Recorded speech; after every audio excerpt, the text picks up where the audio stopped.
What's happening, guys? So I want to talk about the Traitors today. If you haven't watched the Traitors, do yourself a favor, watch the first season of the Traitors. They have you Survivor fans. They have Stephanie LaGrossa. They have Sari, some Big Brothers, Rachel Riley. Who else? Oh, and Cody. So that's in the reality family. That's who's on there. Am I missing one? I don't know. I might be missing one. I didn't cover the first season. I want to cover this. I think it's interesting. I want to start doing little videos on it. That's what this video is about. It's about what just happened. I'm late to the party, but better late than never when it comes to covering these type of shows. This episode, spoiler alert, if you haven't watched the second episode or the second season, I'm about to say what happened. So leave if you don't want to know some spoilers. I'm not going to even say what happened on the first season, but the first season was outstanding. It's like, watch it if you haven't watched it. I'm telling you. It will blow you away what happens and how. I don't know if any season ever is going to compare to the first season, how dominant that was. I'm not going to say what happened and who won or whatever, just in case you haven't watched it, because I would like for you to watch it so you can see what I'm talking about. And if I'm raving about it, you know it's good. I like strategic type of shows. And that's what this was. It was, I mean, anybody that plays this type of show, it has to be so mentally trawling, and it's like, it's hard. It seems like super hard show to play. It's almost like, I've always said Big Brother would be hard mentally because you're in a house. This speeds it up to another notch. Like every day they get rid of two people. There's faithfuls and there's traitors. Every day they have to get rid of, the traitors try to get rid of faithfuls, or they get rid of faithfuls every morning. And at night, the faithfuls have a shot to get rid of somebody that's a traitor. So that's the route that the game takes, and it is, you have to imagine that everybody's lying to everybody. To be a traitor, you have to really be good at lying. Now, that would get, it would get you doing it over and over and over. In real life, guys, you don't lie. In real life, I'm a businessman. I have a contracting company now. I was in the oil field for a while. A lot of you know that now. I build houses for a living. So, as a matter of fact, I have two that I'm about to start building. We're waiting on permits. But I mean, you lie, cheat, and steal in real life, you never would be a successful businessman. So I don't know. Some of you may think, "Oh, Russell Hantz, yeah, you can do that. You do that in real life." People, that's just ridiculous. I don't, and to be able to do that 24/7 in a game like the Traitors, where every single second of every single hour of every single day, someone's lying to someone. Okay, there's a constant pounding of the skull. So I think it would be interesting, but I know it's very hard to play. Now, I don't know if I'd want to be a traitor or a faithful. I don't think they would choose me as a traitor because it's just too easy, right? Too easy. Why would you choose me as a traitor? I don't think that they actually would. Got some wind going on here. So I wouldn't mind playing as one, which I don't think anybody would really mind. I think everybody at the end of the day wants to be a traitor. I think it's easier to win the game as a traitor because they add traitors and someone comes into the game. That's how production's able to manipulate the game. Adding another traitor, bringing in extra people mid-season. It's like if you pick 2 traitors in a row, bam, bam. Let's get to the season. Let's talk about what I'm here to talk about. And I don't know what episode that is. I should have did more research like I usually do on Survivor stuff, but you know what episode I'm talking about. So Dan's in trouble this episode. So what production can do is, if Dan goes home, all they do is bring in another traitor. They can't bring in him from the outside. That would be too obvious at this point. It'd be super obvious. So they have to pick one within. So they say, okay, pick a traitor. So the traitors never end. It's like if they voted out Poverty next episode, they're gonna pick another traitor from the game.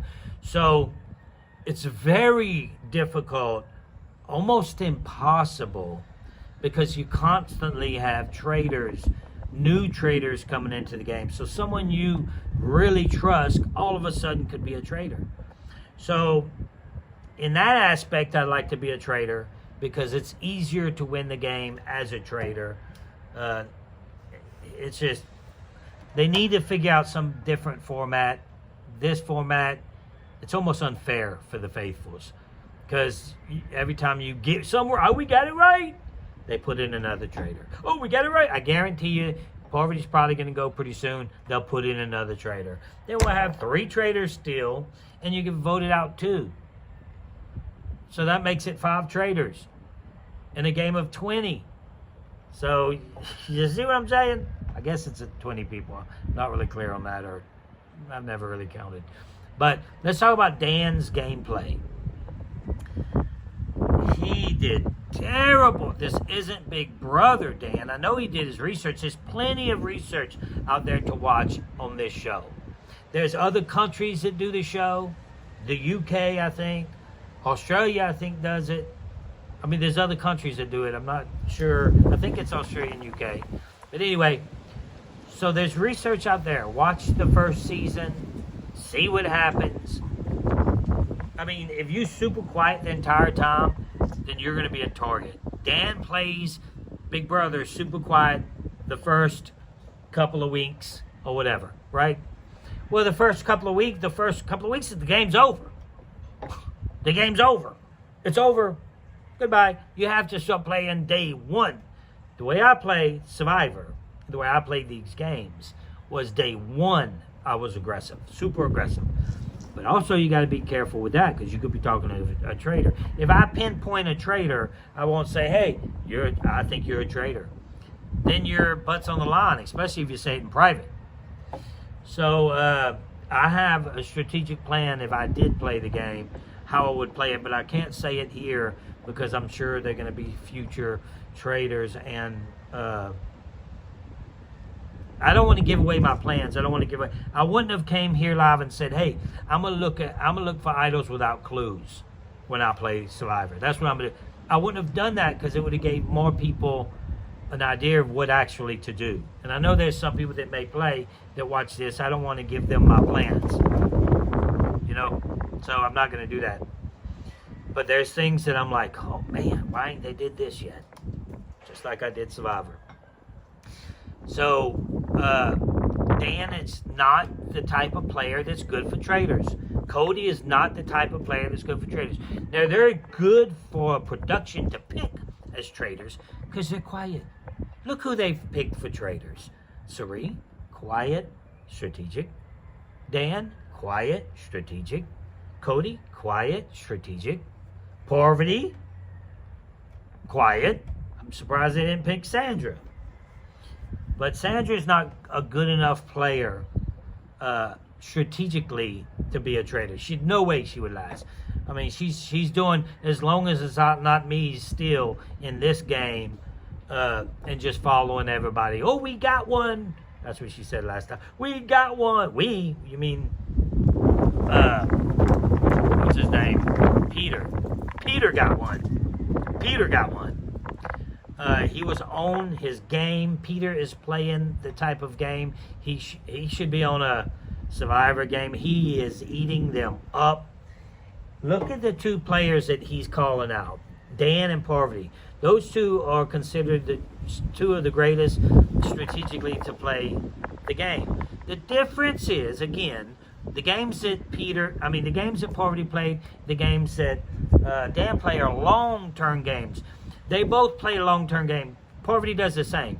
When Parvati played, I can remember her being super quiet the entire time. They play long-term games. This quick stuff, this 1 week, 2 weeks, the game is over. They can't play those games. You need someone that's strategic, that can play the game fast and furious immediately. And they don't play those type of games. Comment below if you think I'm wrong. You know I'm not wrong, because now you're saying, yeah, you're right. I mean, shoot, that's about right. So Peter, he's never played these type of games. He played Bachelor, and I mean, is that a strategic game? Who knows? It probably is. It's strategic even dating people these days. But he's playing fantastic. So when they went, I'm sure you watched the show. I'm going to get to the end right off the bat. So first of all, you have Dan. Dan's in trouble. He's at the round table, and he's throwing his own people under the bus. Like both of them. Both of them. So he's throwing them under the bus to try to save himself. Which, is that the best move? Probably.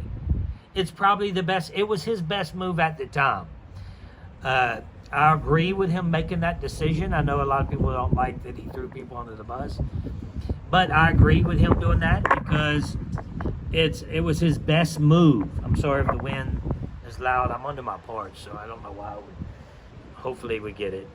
But I think it was his best move because he was in trouble, big trouble, right off. Like, everybody thought it was him pretty much immediately.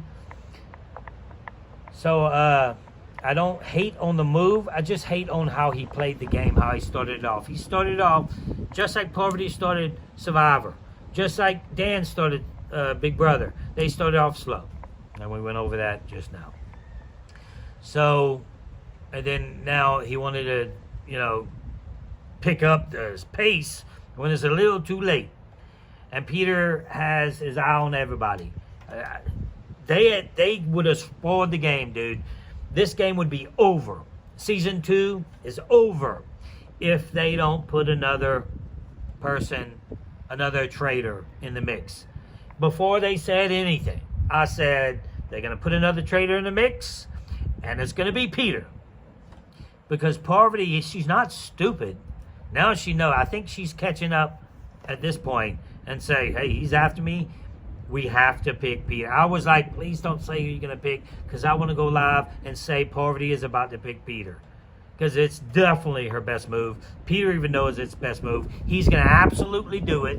I don't know any spoilers, but he's going to absolutely want to be a traitor.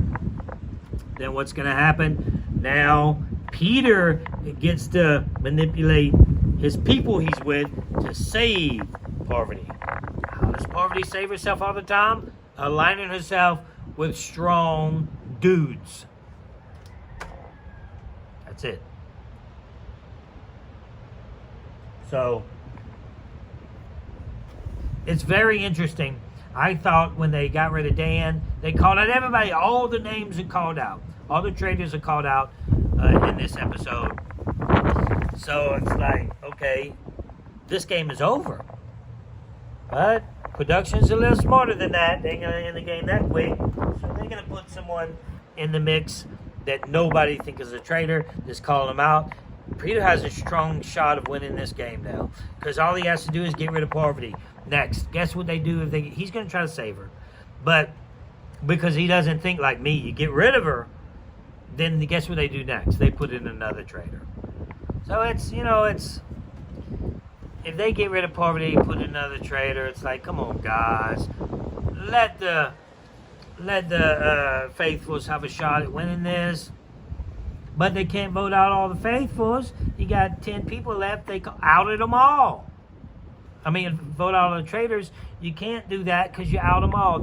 When you have bad traitors, then they're easy to spot. They ruin the game. They will ruin the game. So you have to have very good traitors to make the game last longer and for other people to be interested. If you just keep throwing in traitors, somebody gets voted out, you throw in one. Somebody gets voted out, you throw in another one. Yeah, that's exciting the first 2 times you've done it. But then it'd be like we watch idols being found all the time. You know, everybody finds idols. Everybody looks for idols without clues for some reason these days. Now it's numb. Now it's numb to everyone. Right? It's man, it's so windy out here. I don't even know if you guys are hearing me. So you're numb to the fact of people looking for idols. You'll be numb to the fact that, oh, they don't worry about that. Let's just see who they're going to pick next for the traitor. Hopefully, like the first season, they start finding better people to do the traitor spot. This time was the same as last time. So you got people that's probably talking behind the scenes saying, this is what production would choose. Because that's what I would do. I would say production would choose Cody, Sari. I would say production would choose Parvati, or production didn't, but Dan for sure. So, you know, there's those type of players that get chosen. That's either going to have to stop, or you're going to have to find someone better that can do that job better. This is a disaster for the Traitors because they're bad. Parvati's not good at the game. Dan's not good at the game. Cody wasn't good at the game. Well, I just told you a little spoiler there. But I'm not going to say nothing about it. Watch the first season. You'll see what I'm talking about. So I'm going to talk about next season. I just wanted to say a little bit about this episode. This is going, from now on, all my content's going on Enhanced Reality. I opened this channel for reality TV stuff. The Russell Hantz Show will be traveling. That's my passion, guys. It's what I want to do. So hopefully you join me once that happens. I have a planned 5-month trip to Asia. So when that happens, I'm going to go full force on the Russell Hantz Show. Until then, it's paused a little bit. And here we are on Enhanced Reality. That's all I got for you guys. I hope you enjoy this type of content. I hope you enjoy me talking about it. If you haven't watched it, watch the first season. You'll see exactly what I'm talking about. I just went to my daughter's house. We watched, and she was like, oh, the whole time. So I think you would do the same thing if you watch it. It's fantastic. Some of the challenges need to be a little better and a little boring. Like some of them are childlike challenges that I don't like. Some of them are very adult challenges, like they bury you in a coffin. Yeah, that's not childlike, but those are good. But, you know, listening to bells and then sounding out what bell, ding dong, ding dong. Oh, that was this. You know, those. It's like matching pictures and, you know, just childlike games. I don't like that type of thing. I want it to be a little bit more physical and aggressive. Not physical, but it's not a survival game. But, you know, the challenges, I'm sure some of you see it just a little on the child side. So let's pick up the challenges. You're on the right track. The show is on the right track. We just need to make sure that it stays for season to season to season. That's hard to do for a show, too. So that's all I got for you guys. Till next time, keep hope alive.